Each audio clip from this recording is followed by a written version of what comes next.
RBSC education academy में आप सभी का स्वागत है। आज हम कक्षा 12 हिंदी साहित्य की जो प्रथम पुस्तक है अंतरा, उसमें पद्य खंड का अध्ययन करेंगे, जिसमें पहला पाठ है जयशंकर प्रसाद। जयशंकर प्रसाद की 2 कविताएं हैं इसमें, देवसेना का गीत और कार्नेलिया का गीत। आज हम इसका अध्ययन करेंगे। सर्वप्रथम बात यह है कि जयशंकर प्रसाद का जन्म सन 1889 ईस्वी में काशी में हुआ और इनका निधन सन 1937 में हुआ। ये छायावाद के कीर्ति स्तंभ के रूप में जाने जाते हैं। देवसेना का गीत हम प्रारंभ करते हैं।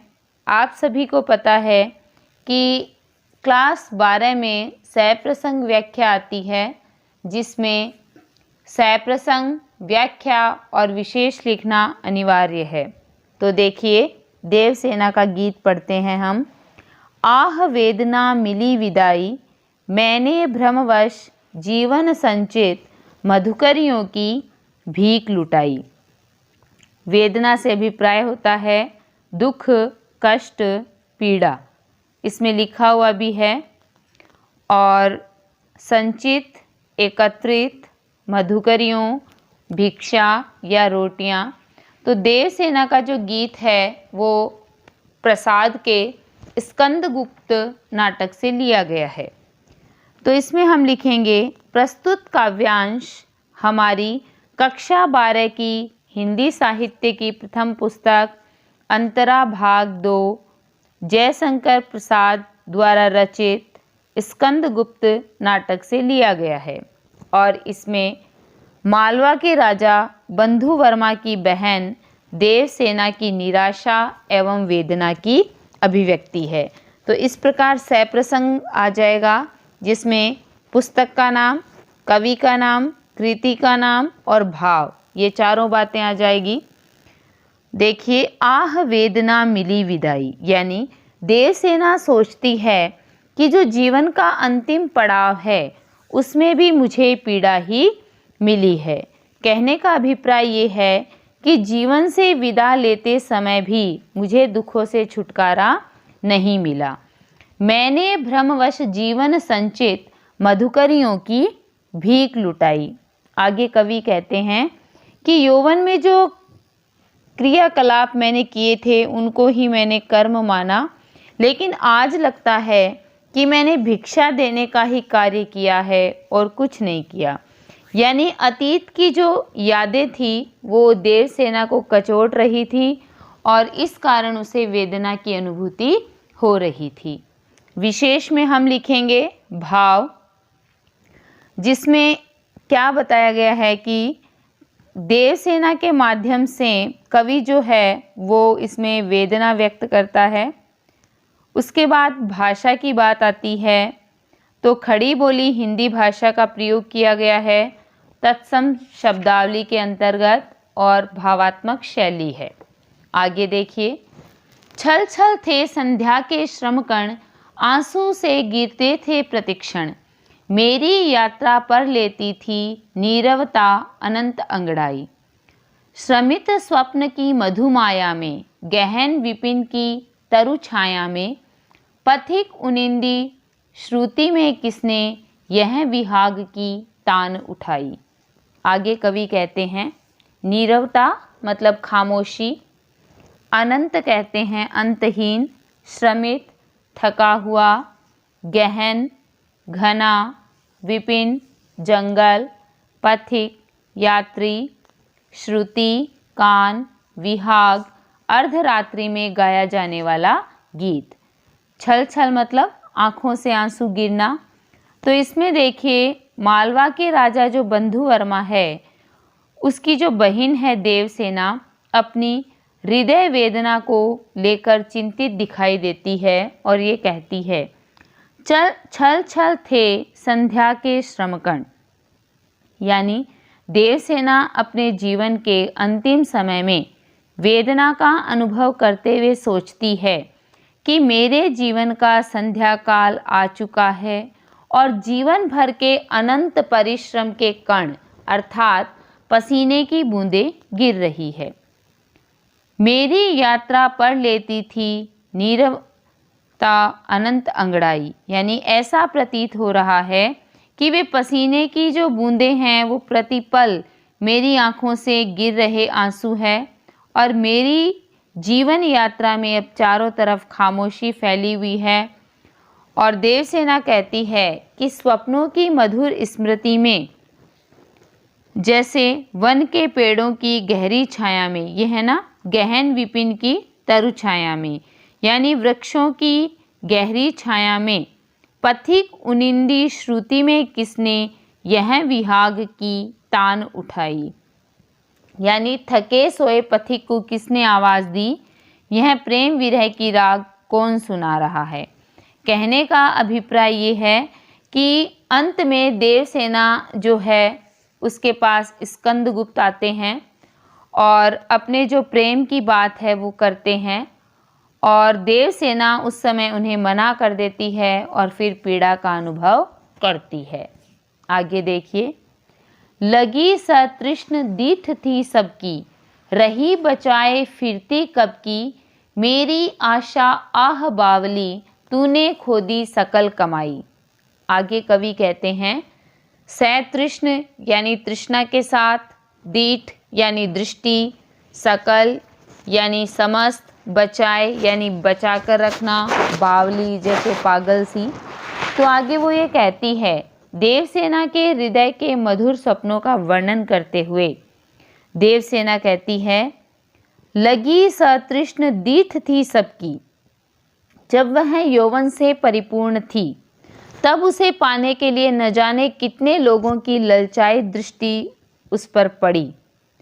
रही बचाए फिरती कब की, जबकि मैं उनकी दृष्टि से सदैव अपने को बचाती रही। मेरी आशा आह बावली, तूने खोदी शकल कमाई। आगे देवसेना कहती है कि अरे मेरी आशा, आज तुमने स्कंदगुप्त के प्रस्ताव को पाकर मेरे हृदय में हलचल मचा दी है और मेरी मन की शांति खो दी है, क्योंकि यह आशा मेरे हृदय में जगकर ही मुझे हरा गई है। मैंने अपने जीवन की सारी कमाई खो दी है, अर्थात स्कंदगुप्त का प्रेम खो दिया है। आगे देखिए, चढ़कर मेरे जीवन पथ पर प्रलय चल रहा अपने पथ पर, मैंने निज दुर्बल पदबल पर उससे हारी होड़ लगाई। लोटा लोहे अपनी थाती, मेरी करुणा हा हा खाती, विश्व न संभलेगी यह मुझसे, इससे मन की लाज गवाई। प्रलय यानी विध्वंस, होड़ यानी स्पर्धा, थाती यानी धरोहर। आगे कवि जो है वो देवसेना के भाव विहल हृदय से संसार को संबोधित करने का वर्णन कर रहा है या कर रहे हैं। चढ़कर मेरे जीवन पथ पर, यानी देवसेना कहती है कि प्रलय मेरे जीवन रथ पर सवार है, प्रलय चल रहा अपने पथ पर, किंतु अपनी दुर्बलताओं को जानते हुए भी और हार की निश्चितता का ज्ञान होने के बाद भी मैंने प्रलय से संघर्ष किया है।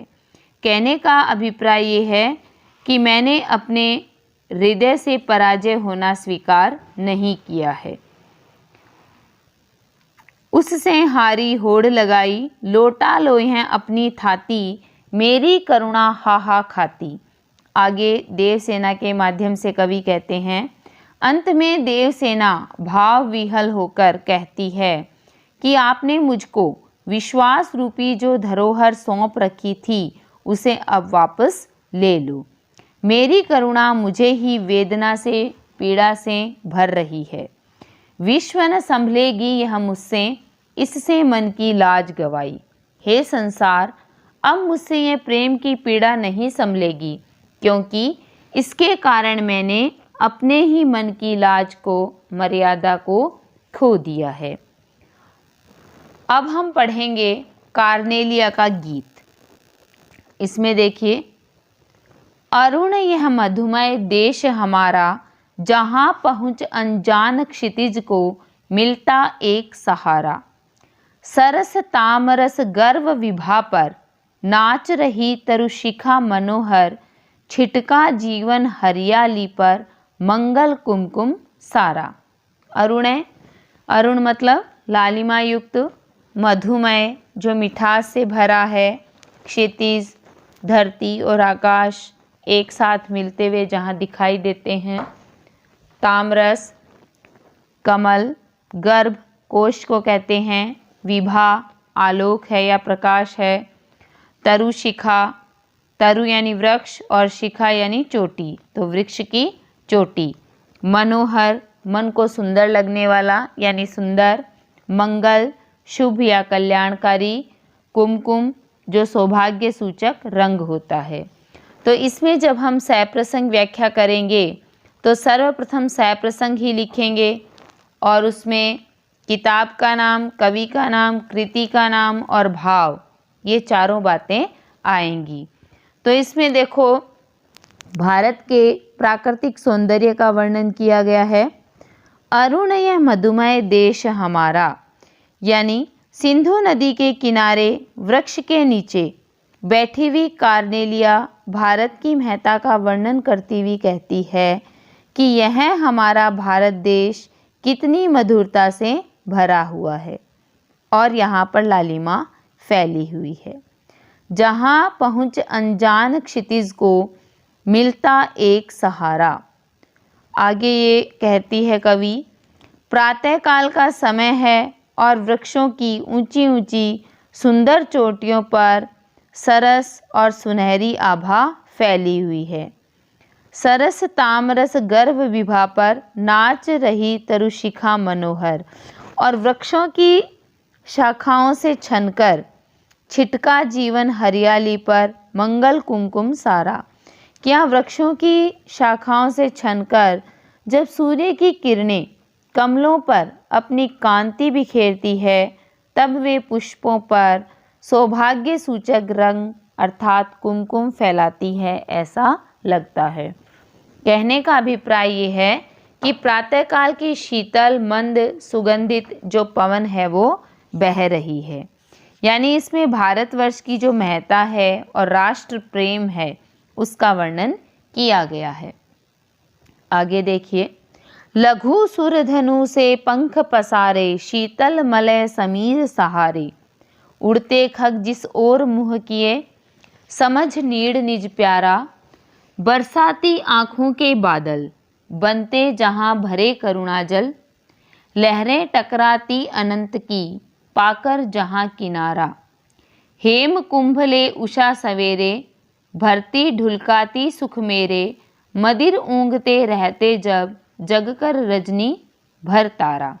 सुरधनु यानी इंद्रधनुष, मलय समीर चंदन की गंध युक्त पवन, नीड़ घोंसला, अनंत सागर, हेमकुंभ स्वर्ण कलश, मंदिर मस्ती पैदा करने वाला, मदिर जो है मदिर कहते हैं जहाँ मस्ती पैदा होती हो, रजनी रात्रि।